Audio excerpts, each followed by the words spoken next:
Vamos a comenzar la presentación contándoles quién soy yo, la doctora Ávila Seca, jefa de hematología de la Clínica San Camilo, miembro de la Sociedad Argentina de Hematología y del Grupo Cooperativo Argentino de Hemostasia y Trombosis.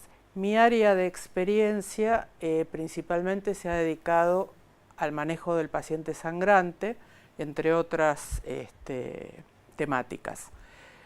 La utilidad de la charla de hoy es justamente transmitirles qué les puede aportar el uso de un producto como el ácido tranexámico en el sangrado en el paciente ginecológico y obstétrico, tanto en el sangrado preoperatorio como en la prevención del sangrado. ¿Qué es el ácido tranexámico? El ácido tranexámico es un antifibrinolítico. Y para aquellos no especialistas en la hemostasia, ¿qué es un antifibrinolítico? Hay que recordar muy básicamente que la coagulación tenía diferentes partes. La coagulación propiamente dicha, formada por los factores procoagulantes, los anticoagulantes naturales, que son los encargados de impedir que se forme el coágulo de sangre, y si el coágulo de sangre ya se ha formado, tiene que ser destruido a posteriori, y de eso se encarga la vía fibrinolítica. Si nosotros inhibimos la vía fibrinolítica con un antifibrinolítico, lo que conseguimos es perpetuar el coágulo por más tiempo y entonces conseguimos sostener la hemostasia durante más tiempo. Esto explicado en forma muy sencilla para aquellos que no son especialistas. La vía fibrinolítica tiene, como todas las otras vías, mecanismos de feedback positivos y negativos, y los antifibrinolíticos van a actuar específicamente sobre un área que es impidiendo que la plasmina active el plasminógeno y entonces se produzca la lisis de la fibrina formada cuando se estableció el coágulo.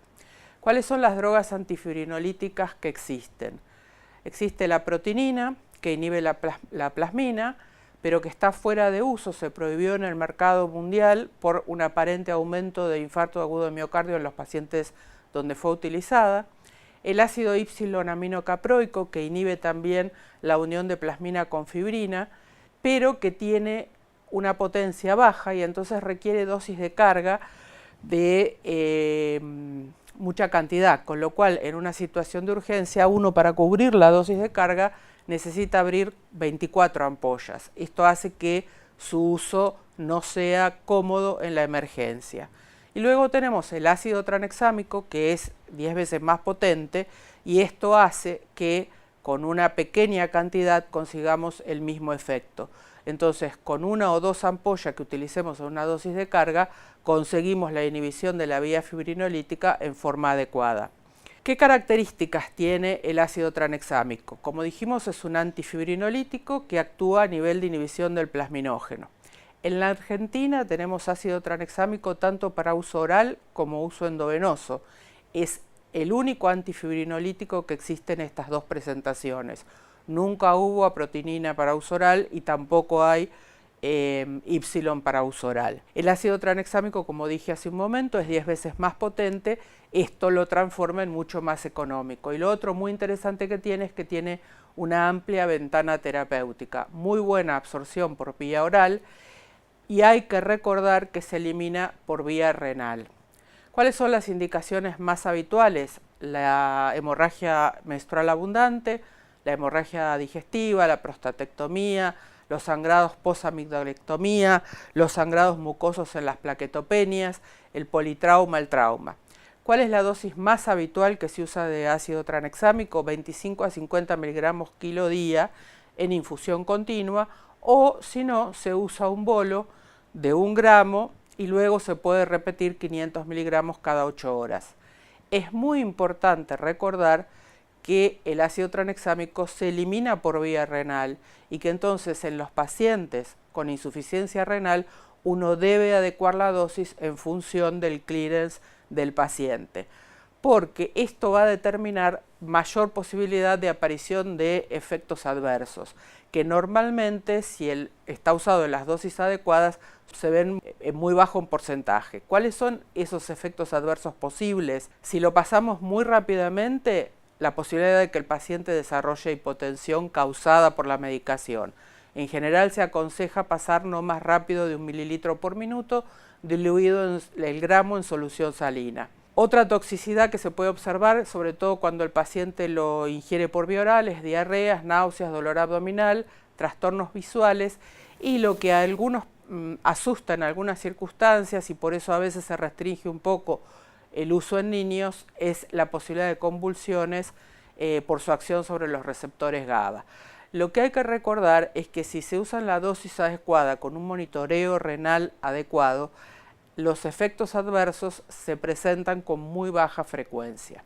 Si nos dirigimos ahora especialmente a ginecología y obstetricia, ¿cuáles serían las indicaciones para prevención y tratamiento de las hemorragias? En la paciente plaquetopénica con sangrado mucoso. En la paciente con sangrado menstrual abundante, sobre todo es efectivo en aquellas pacientes con alteraciones de la hemostasia, desde alteraciones menores de la función plaquetaria hasta el von Willebrand y aún la hemofilia puede ser un coadyuvante de las terapias específicas como desmopresina o concentrados de factores.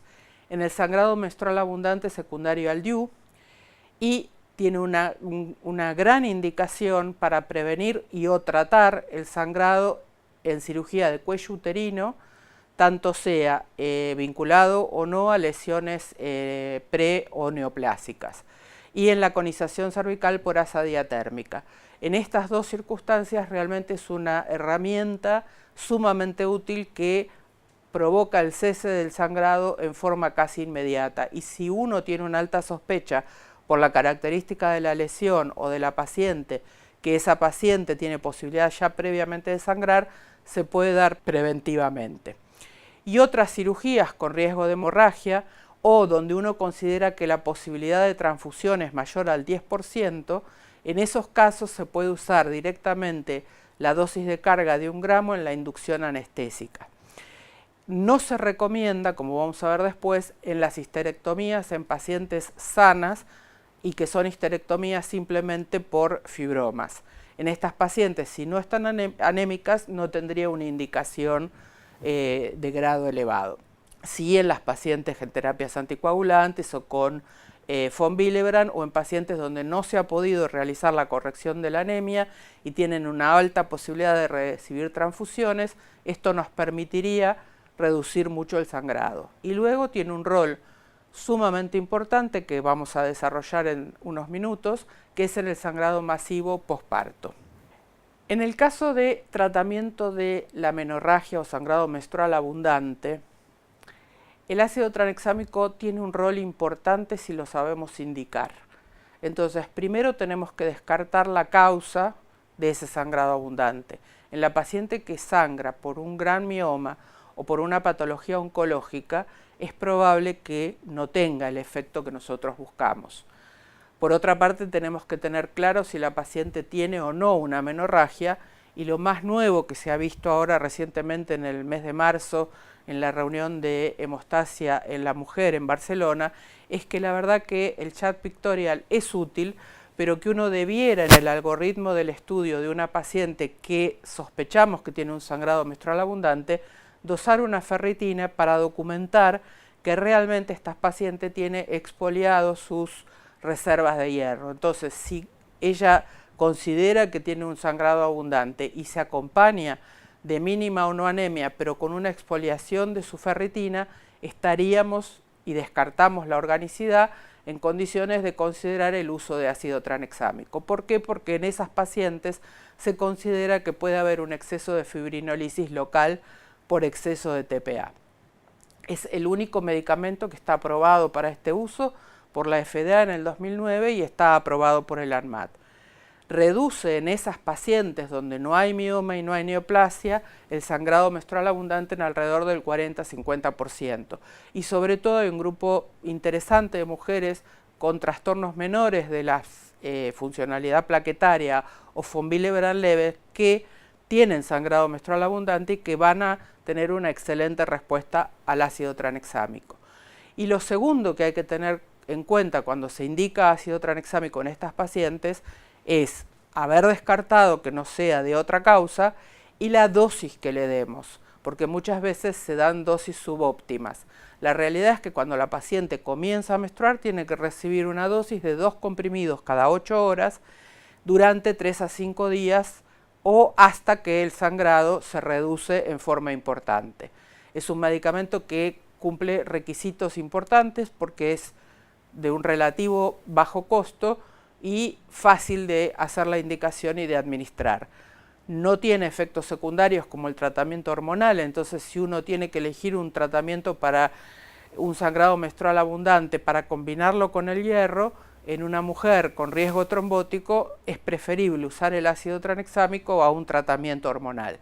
Hay que recordar sí que en una paciente posparto o que esté amamantando, el ácido tranexámico pasa a la placenta y pasa a la leche materna. Esta diapositiva solamente tiene por objetivo, para aquellos que les interese, tener algunas de las fuentes bibliográficas que muestran la efectividad del ácido tranexámico para la reducción del sangrado menstrual abundante, así como la baja incidencia de riesgo tromboembólico. La verdad que tanto en sangrado menstrual abundante como en cirugía de rodilla, de cadera y en trauma, los análisis que se han hecho de los subgrupos en los trabajos buscando aumento de eventos tromboembólicos, no se ha podido encontrar que aumente la frecuencia de los mismos. Y la realidad es que el ácido tranexámico necesita que se haya formado fibrina y que haya plasmina circulante para poder actuar. De lo contrario, no tiene efecto. Entonces, por sí mismo,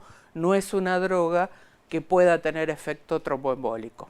¿Cuáles son las indicaciones en el área ginecológica que se aceptan en Europa y establecidas por la Sociedad de Anestesiología ya desde el 2013? Bueno, con mucha fuerza, con una recomendación de grado 1B, ellos indican la prevención del sangrado después de la biopsia por conización de cuello, así como en el sangrado perioperatorio en cirugía ginecológica. En cambio, como dije hace un momento, no consideran con una recomendación de alta evidencia usarlo en forma rutinaria en la cirugía ginecológica benigna, salvo, como dije antes, que la paciente esté muy anémica y no se haya podido corregir esto preoperatoriamente. A su vez, reduce el sangrado menstrual en menorragia sin incremento del costo económico ni del riesgo tromboembólico. ¿Y qué rol cumpliría en obstetricia? En obstetricia permite disminuir la exposición a transfusiones en el sangrado posparto o poscesárea y colabora en el tratamiento de la hemorragia posparto severa. La verdad que cumple hoy un rol importante a la luz de conocer la fisiopatología de lo que pasa en el embarazo. Fijémonos que la fibrinolisis en un embarazo normal se activa un 20% durante el mismo y a su vez aumenta un 30% en el parto, y esto probablemente es un mecanismo fisiológico del cuerpo para cuidarnos de la gran activación de la coagulación que hay durante el embarazo, que per se es una situación protrombótica. Pero a su vez también en la paciente que tiene una hemorragia posparto también se activa la fibrinolisis, tanto porque la paciente entra en shock, se pone acidótica y le baja la temperatura, que son mecanismos que activan la fibrinolisis, como por la acumulación muchas veces de sangre que se produce dentro de la cavidad uterina. Esta hiperfibrinolisis lo que genera es un coágulo que no se sostiene y no tiene capacidad hemostática. Y hoy está ampliamente probado, siendo que los primeros trabajos son del 2007, del Dr. Charvit, que la disminución del fibrinógeno es un productor temprano de evolución de hemorragia severa en el posparto. Entonces, mantener los niveles de fibrinógeno por arriba de los 2 gramos son una manera de prevenir que la paciente evolucione a una hemorragia posparto severa. No vamos a evitar, si es un sangrado de causa quirúrgica, que sangre, pero nos da tiempo para que se resuelva la causa quirúrgica al evitar que se desencadenen todos los mecanismos que llevan a una hiperfibrinolisis severa. No podemos desconocer, por supuesto, las 4T que se consideran disparadoras de la hemorragia posparto, que son la atonía uterina, que se lleva el 80% de las causas de hemorragia, las lesiones de tejidos y la liberación de tejido placentario, y siempre se deja para el último la activación y generación de trombina que lleva a la hiperfibrinolisis y la desfibrinación. Pero en realidad, si yo pusiera flechas en esa diapositiva, todo, tanto sea una paciente con atonía uterina como una paciente con una lesión quirúrgica, durante el periodo de sangrado está bajando sus niveles de fibrinógeno por varios mecanismos. Primero, porque el fibrinógeno es el factor de coagulación más sensible al sangrado, el que más rápidamente baja y deja de estar en niveles hemostáticos. Segundo, porque el fibrinógeno es un elemento crucial en la coagulación, es el que determina la posibilidad de tener un coágulo de características viscoelásticas útiles para hacer una hemostasia. Tercero, porque el paciente sangrante, por la causa que sea que está sangrante, se suele poner acidótico, hipocalcémico y pierde temperatura. Y todas esas situaciones, tanto la hipotermia como la acidosis y la hipocalcemia, a su vez aumentan la fibrinolisis. Quiere decir que frenar la fibrinolisis es la vedette de tratar de ganar tiempo para poder resolver la situación de sangrado y disminuir la exposición de la paciente a las transfusiones. Y a su vez disminuir la exposición de un paciente a las transfusiones disminuye la mortalidad, disminuye los días de internación, disminuye la disfunción orgánica, injuria pulmonar, etcétera, porque está probado también hoy que la exposición en el perioperatorio dentro de las primeras 48 horas a mayor número de transfusiones de plasma, plaquetas y glóbulos, en ese orden, es la morbimortalidad de los pacientes. A mayor cantidad de plasma, mayor morbimortalidad, por las causas descritas en esta diapositiva. Las plaquetas son las más inmunogénicas y por último los glóbulos rojos. Entonces, todas las medidas que nosotros podamos tomar en una situación de hemorragia posparto, mientras se puede conseguir el efecto de la oxitocina para frenar la atonía, o mientras conseguimos al cirujano para resolver el desgarro, o mientras se eliminan los restos placentarios, todo aquello que nosotros hagamos en pos de frenar que se produzca el gran gatillo de la hiperfibrinolisis va a ir en pos de una menor exposición transfusional y mayor sobrevida de la paciente. Estas medidas son el uso de ácido tranexámico precoz, el uso de medidas para mantener a la paciente normotérmica, la adecuada corrección del calcio y el adecuado manejo del medio interno. Si observamos este metaanálisis publicado ya en el 2012, ni siquiera es tan nuevo, de 19 estudios prospectivos randomizados que compararon la transfusión restrictiva versus la transfusión liberal en 6.000 pacientes, quedó claro que si uno puede adherirse a protocolos de transfusión restrictivos, disminuye la mortalidad hospitalaria y las infecciones posoperatorias. Entonces, vimos cuáles eran las indicaciones del ácido tranexámico en ginecología puramente, cuáles son en obstetricia. Usar el ácido tranexámico en sangrado obstétrico para reducir la pérdida de sangre, para reducir la duración del sangrado y para reducir el número de unidades transfundidas. Y hoy es una recomendación grado 1B. Sugerimos que se puede utilizar antes de una cesárea, sobre todo en las mujeres de mayor riesgo de sangrado, y también su utilización en el sangrado anteparto. Todavía no están los números, pero se supone que sí van a estar más o menos para julio de este año publicados, del GUMAS Trial, que es el uso de ácido tranexámico para el tratamiento de la hemorragia posparto, y que randomizó 15.000 mujeres a recibir placebo versus 1 gramo de ácido tranexámico endovenoso, y lo que trata de evaluar es la dosis, si esta dosis es la adecuada, los efectos a largo plazo y los resultados aproximadamente a 42 días de morbimortalidad. Para ir terminando, ya he publicado en una revista accesible para ginecólogos y obstetras, como la revista de actas de obstetricia y ginecología escandinava, que muestran los resultados beneficiosos que han tenido en el uso profiláctico de ácido tranexámico en el comienzo de la cesárea, cuando se realiza la incisión en piel, con una disminución muy importante del sangrado y esto implicó una disminución importante en el consumo de sangre.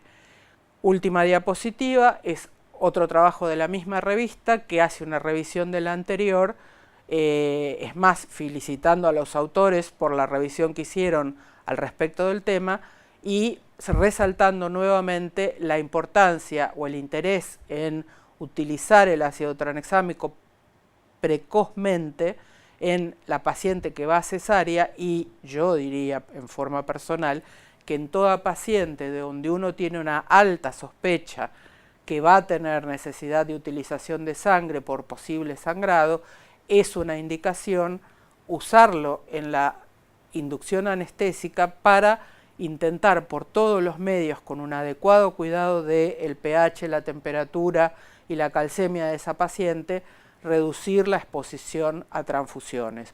Hoy más que nunca, el hincapié sobre la adecuada utilización de las transfusiones por sus efectos deletéreos está haciendo impacto a nivel internacional. Y en este manejo de los pacientes, el ácido tranexámico realmente tiene un rol estelar junto con un adecuado manejo de estas tres cosas básicas que son temperatura, medio interno y calcemia. Bueno, con esto creo que podemos dar por terminado un paneo interesante de la utilidad del ácido tranexámico dentro de la especialidad de ginecología y obstetricia.